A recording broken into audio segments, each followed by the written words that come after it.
Man, what's up, everybody? Welcome back to another episode of EOS. It's 1090 Jake, man. I'm rocking with y'all, and y'all rocking with me. And for this video, we're gonna be speaking on King Yella and his voluntary statement at the police station.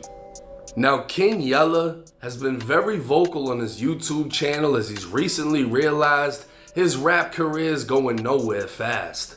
Famous for getting shot in his own music video, being affiliated with other Chicago rappers, and being a face for the Gangsta Disciples, King Yella has maintained a social media presence by putting himself into anything relating to the GDs and constantly talking about Lil Durk. He's also made a strong stance against snitches after dropping a song titled Famous Rats, where he takes shots at 6ix9ine, Gunna, and Boston Richie. In his lyrics, he'd speak on rappers folding in the interrogation room, and in his motion to suppress, King Yella would try to get his statements in the interrogation room thrown out.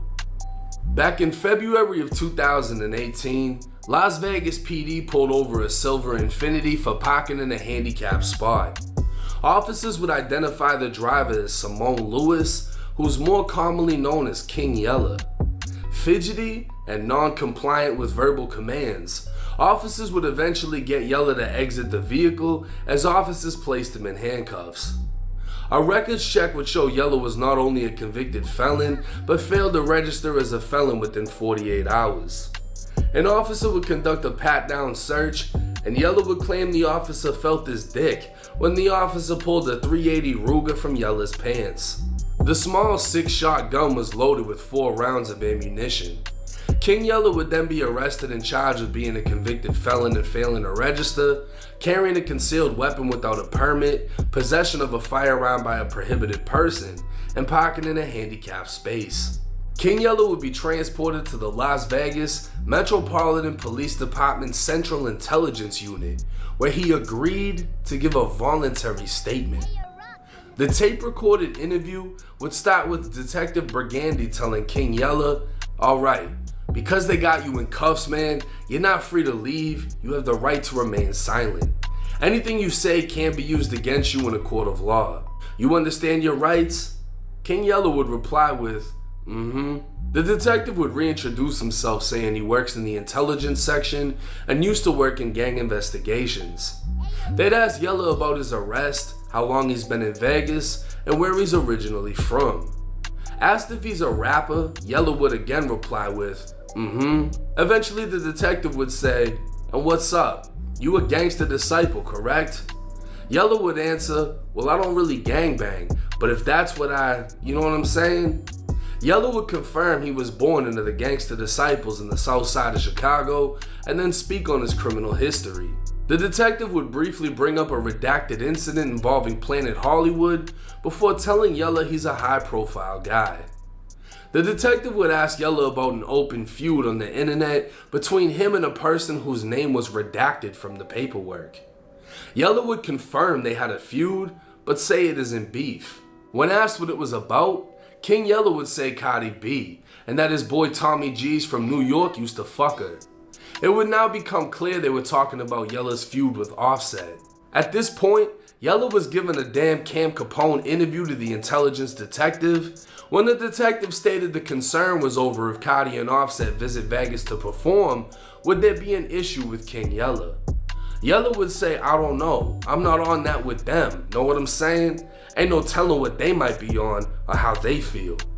But this is how the detective got King Yella. He'd ask if the Migos were from Atlanta, which they both knew the answer to, before asking Yella if Offset was GD, to which Yella replied, "Yeah." Now, why he would confirm to an intelligence detective that another rapper is a gang member is beyond me, and people can try and claim the police already knew, but that doesn't matter. When it comes to the courts, gang members are further identified by so-called gang experts, how we saw in the YNW Melly case, or gang members turned rat. But this wouldn't be the only rapper/gang member Yella spoke on in his voluntary statement. When asked why he was rolling with a gun, Yella would claim because he's high profile and to protect himself. When asked where he got it, he'd give a name that was redacted before saying Kayla and confirming Kayla bought it. He'd claim he forgot the name of the gun store and that it was a .380 Ruger.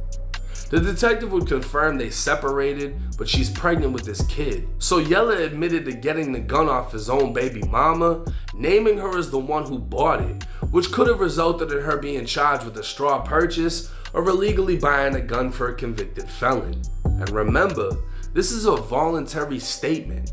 Yella had the right to remain silent the entire fucking time. Seeing how willing Yella is to speak, the detective would say, "What's up with the other dude from Chicago, Breezy? He's a black disciple?" And Yella would say, "Yeah, he's in jail."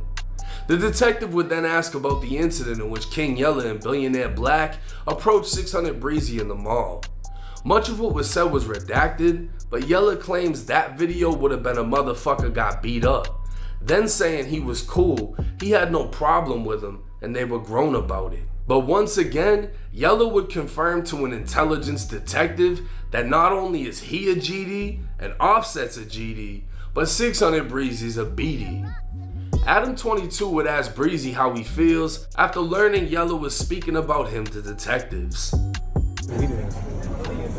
I'm trying to ask Offset and 600 Breezy how they feel about getting identified as members by a rapper. How do we feel about that?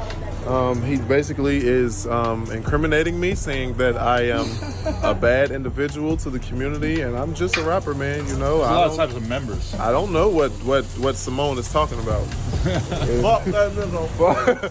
He's basically trying to get me out the way, y'all. He's trying to get me out. I won't be his friend. He's trying to get me off the streets. He done told them that I'm a gang member to the feds. And man, that's y'all homie, man. You heard it here first. It hit different when they snitching on me. Now the detective would ask about a man that was stopped at a fashion show that was cool with Lil Durk, and Yella would say, "Snap Dog?"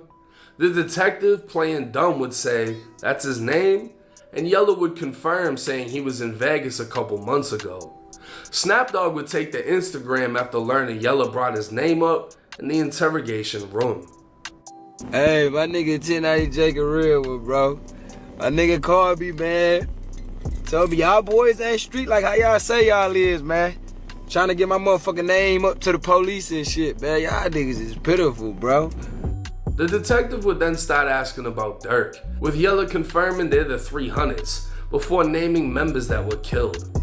The detective would then ask if 300 gets along with 600, but a part of Yella's answer would be redacted. Yella would confirm he's cool with Montana 300 and that he isn't the same 300 as Durk.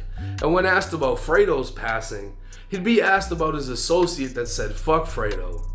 Yella would describe him as a hothead from Chicago named John. Hey, what's going on though, shorty? Huh? That big old, hey, fuck Fredo. With the main detective done asking questions, he'd ask his partner if he had any questions, and he'd ask Yella to confirm the gun was Kayla's. Yella said he didn't know where she got it, and didn't know the last time she had it. So within 20 minutes, detectives would learn Yella's a GD, Offset's a GD, why Yella and Offset have issues, 600 Breezy's a BD, why they had a confrontation, Snap Dog fucks with Durk, Durk's 300, 300 and 600 aren't the same but are the same, Montana of 300 isn't 300, John dissed Fredo, and Yella got the gun from Kayla. That's a whole lot of shit for someone who dropped a song about rappers folding in the interrogation room. What's crazy is King Yella didn't even have a co-defendant in this case, but still named names and gangs. And the only reason this paperwork was available is because King Yella filed a motion to suppress it from his federal case, which obviously didn't work. But this wouldn't be the only paperwork on King Yella. Another platform will post an old arrest stating Yella was 19 years old when he was charged with criminal sexual abuse.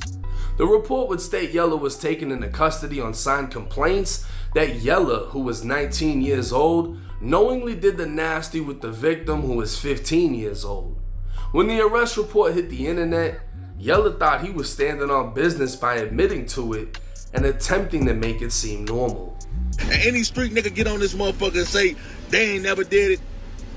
Man, on my grandma, you a goofy. Whoever you is, I'm finna block you. Y'all be mad. I be so gangster with this shit. I don't lie about nothing, nigga. Get y'all bitch ass on. Fuckers, you talking about at 19? We ballin'.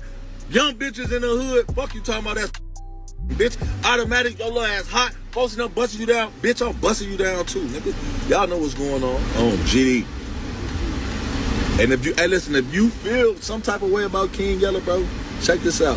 Unsubscribe, don't follow me, don't, nothing, nigga. I gave it to y'all in the raw, nigga. Fuck is you talking about, nigga? I was 19, probably fucking your sister, nigga. So a nigga 19 and a bitch 15, a nigga bogus, knock it the fuck off. Get your bitch ass on. Talking about R. Kelly, nigga. Fuck is you talking about? Now, the age of consent in Illinois is 17 years old, which makes sense that Yella moved to Las Vegas where the age of consent is only 16. But still, the girl was only 15. So Yella was fucking with underage girls, naming names and gangs in the interrogation room, and associating with known snitches like Tracy Brookshire, who testified in his federal case, and Skinny from the 9, whose interrogation video went viral. But goofies do what goofies do. Yella being the same goofy that said Lil J tried to kiss him. Yella being the same goofy that broke up with FBI Butter and now they're fake beefing. And the most views attached to Yella's name is a Slim Jesus song. I'ma be honest with y'all, I'm not surprised. I feel like looking at him and looking at the people around him, you can expect this. But at the same time, this makes me question the other people around him.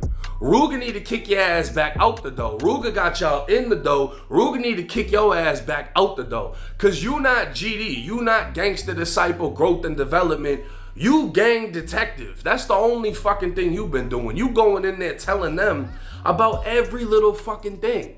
And it doesn't matter if somebody already, yeah, he's affiliated with this. Yeah, he's in a picture with them. It doesn't matter because you are a self-admitted gang member telling the police, the gang intelligence in Las Vegas, that they are gang members. Those statements you made can be used against them if any little bullshit happens. And the whole time, they gassed you up and had you, oh yeah, you're high profile, huh? You in there thinking you the shit. The whole time they're trying to figure out if there's gonna be gang conflicts in Las Vegas if y'all run into each other. And you just talking about everything. And it fucks me up too. Cause I just seen Prison Bay posted a video with you. And after seeing the shit that you did with the 15-year-old girl, I don't know, it almost felt fucking wrong seeing you with her. I hope you ain't compromised her. But goddamn, Yella, this is why you shouldn't fucking speak on people. You said I diss Duck. I never diss Duck. Did I say 63rd was extinct? Yes. Who the fuck is left? And for you to have a song called Famous Rats where you dissing these rappers, but the whole time you got an interrogation where you naming names and gang affiliations, it's crazy. But like I said, I'm not surprised. Let me know y'all's thoughts and comments in the comments section. It's 1090 Jake. I'm rocking with y'all and y'all rocking with me. Till next time.